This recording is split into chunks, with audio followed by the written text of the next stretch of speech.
Hi, this is Laura Rogers, and today I'm going to show you how to connect to a SharePoint web service in SharePoint Designer and display that web service's data inside a data view web part. Web services have always been this concept that seemed to me that they were only for developers. It seemed like sort of a scary concept, but when I realized how user-friendly this interface is in SharePoint Designer, I realized the potential that you have when you're creating data view web parts and the kind of data that you can access. So I'm going to go ahead and show you how to connect to that data source. So when we have our data source library in SharePoint Designer, one of the options over here in this pane is to connect to a web service. So when I click connect to a web service, I'm prompted to put a URL in. So with SharePoint, I'm going ahead and just paste in the URL of my site, and then I have to put a forward, and I have to put a slash and underscore VTI underscore bin, and then another slash, and then the name of the web service that I'm connecting to. So in this particular example, it's site data. And all the web services end in .asmx. Another thing I'm going to do is on this login tab, I'm going to choose to use Windows Authentication. I'm going to go ahead and give my data source a name. So when I connect, now it's showing more information that I can select for this data source. For the operation, in this example, I'm going to choose to get the list collection, which will get just the list of all the lists and libraries on the site.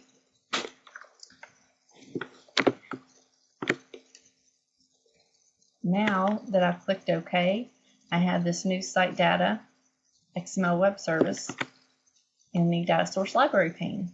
I can show data. And now it's showing me the fields that I'm going to be able to insert onto my page. So I'm going to use the title field. So I've just dragged the title field. This is the title of the list or library. So I've just dragged the title field onto my site.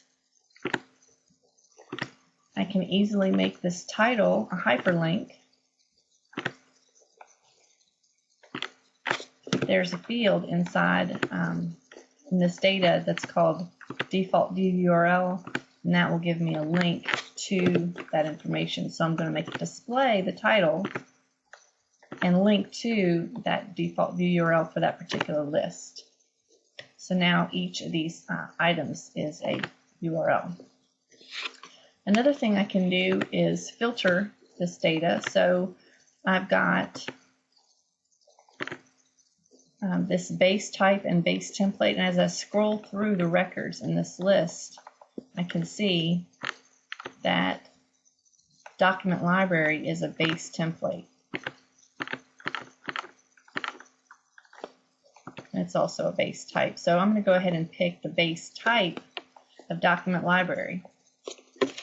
And that way I can filter this list to only show me document libraries if I like.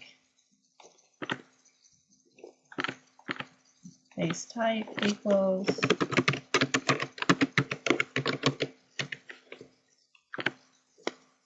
now I've got a list of just the document libraries on my site. I'm going to save that. Yes. Switch over to this blank web part page and refresh it. And now here are the document libraries on my site in alphabetical order. The good thing about this web service is that, for example, the quick launch has a limit of only 50 items that can be displayed in the quick launch. And this web part is not going to have that limit, and it's going to also load faster.